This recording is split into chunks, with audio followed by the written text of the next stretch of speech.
Hi everybody, thanks for joining us for Northern Ag TV. I'm Coulter Brown. Well, farmers and ranchers may be feeling some regulatory whiplash from the beneficial ownership information reporting requirements. Just 3 days after an appeals court lifted an injunction on the rule, the court reversed its decision, providing a reprieve for business owners who now don't have to report that information.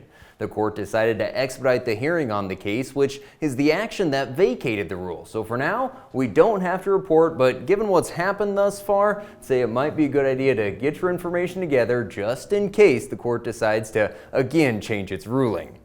Well, in the upcoming legislative session in Montana, we know that taxes are going to feature prominently. Governor Gianforte released his budget proposal that includes increasing the exemption from the business equipment tax from $1 million to $3 million. Also, the governor has a proposal to help reduce the property tax burden on Montanans.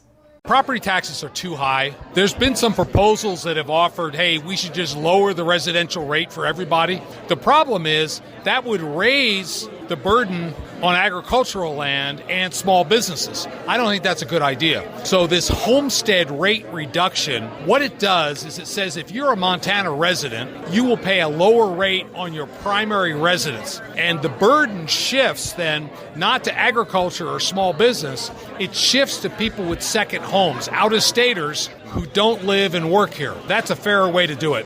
Well, with today's grain prices and input costs, farmers are having to keep their pencils sharp for the 2025 crop. Recently, I spoke with MSU soil fertility specialist Clain Jones, who talked about some research they've done that may help to improve profitability, putting pulse crops on fallow acres, which may go against conventional farming wisdom, but Clain says their research shows not only improved revenue, but decreased nitrogen costs, limiting soil erosion and improving soil health. What we found in both a wet environment near Bozeman and a dry environment up in Big Sandy, Montana, was that by replacing summer fallow with a pulse crop, we significantly increased net returns. We see reduced need for nitrogen after pulses. Pulse crops can slowly increase the organic matter, so we see benefits to soil health, and we also see reduced wind erosion.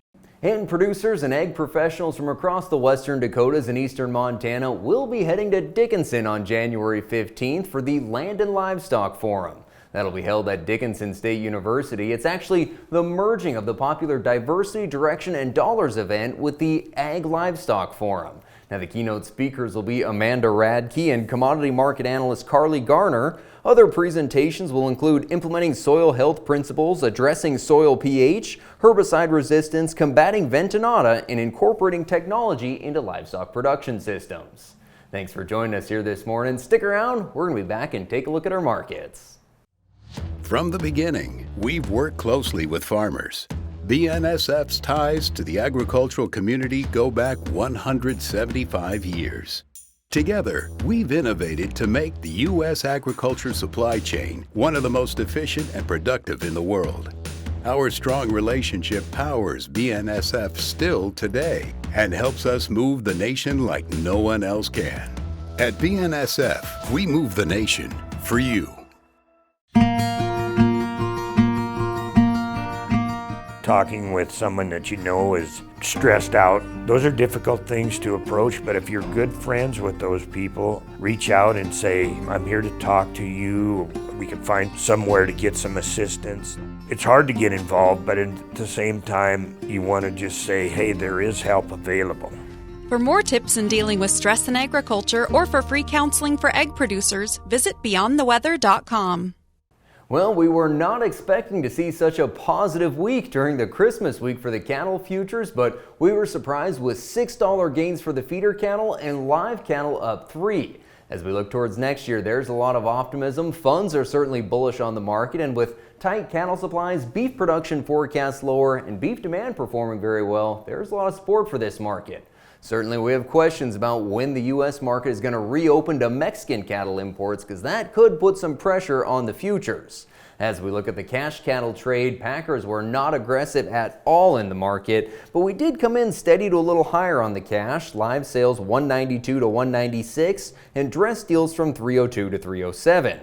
How high is this bred cow market going to get? We just seem to blow right by the $3,000 mark pretty quickly. At the last sale in Belle Fourche, bred heifer sold from $2,800 to $3,150, 3 to 4-year-old cows $2,950 to $3,350, and the solid mouth cows $2,375 to $26.5. Looking at where the calf market finished the year, in Miles City, 4-weight steers sold as high as $450, 5 to 5.5 weights bringing $347 to $361, heavier 5-weight steers $315 to $330, and the light 6 weights $305 to $317. And it feels like it's been a long time since we've said the wheat market had a positive week, but there was just enough Christmas cheer last week to push the wheat up by 5 to 13 cents. Some bullish news came out of two of Russia's major analyst groups as they forecast Russia's exports to be down significantly in the next marketing year. They'll still be the world's largest exporter, but down by a quarter from last year's figure. So if true, that could help the wheat market to grind higher. We're coming into the last week of the year here with March spring wheat sitting at $5.95 and winter wheat at $5.54. Thanks for joining us for today's report. From the Northern Ag Network, I'm Colter Brown.